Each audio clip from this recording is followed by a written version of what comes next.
बच्चे ने दी माँ बाप को एक सीख। किसी गांव में एक बूढ़ा व्यक्ति अपने बेटे और बहू के साथ रहता था।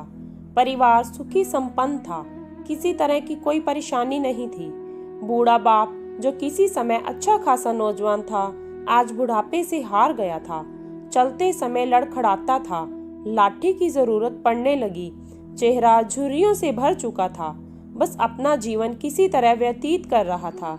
घर में एक चीज अच्छी थी कि शाम को खाना खाते समय पूरा परिवार एक साथ टेबल पर बैठकर खाना खाता था।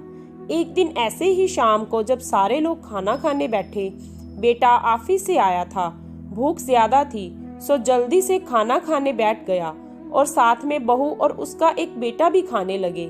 बूढ़े हाथ जैसे ही थाली उठाने को हुए, थाली हाथ से छिटक गई, थोड़ी दाल टेबल पे गिर गई। बहू बेटे ने घृणा दृष्टि से पिता की ओर देखा और फिर से अपना खाना खाने में लग गए।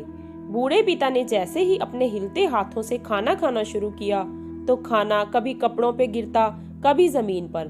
बहू ने चिढ़ते हुए कहा, हे राम, कितनी गंदी तरह से खाते हैं, मन करता है इनकी थाली किसी अलग कोने में लगवा देते हैं।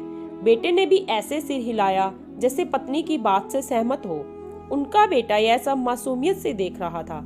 अगले दिन पिता की थाली उस टेबल से हटाकर एक कोने में लगवा दी गई।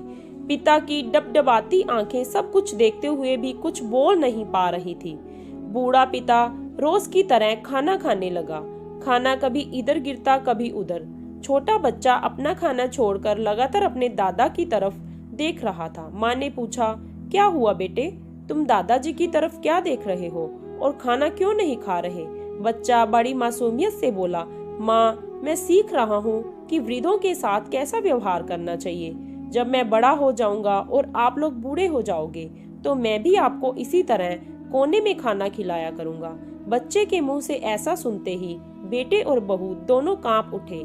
शायद बच्चे की बात उनके मन में बैठ गई थी, क्योंकि बच्चे ने मासूमियत के साथ एक बहुत बड़ा सबक दोनों लोगों को दिया था। बेटे ने जल्दी से आगे बढ़कर पिता को उठाया और वापस टेबल पे खाने के लिए बिठाया, और बहू भी भागकर पानी का गिलास लेकर आई कि पिताजी को कोई तकलीफ ना हो। इस कहानी से शिक्षा मिलती है कि माँ बाप इस दुनिया की सबसे बड़ी पूंजी है। आप समाज में कितनी भी इज्जत कमा लें या कितना भी धन इकट्ठा कर लें, लेकिन माँ बाप से बड़ा धन इस दुनिया में कोई नहीं है।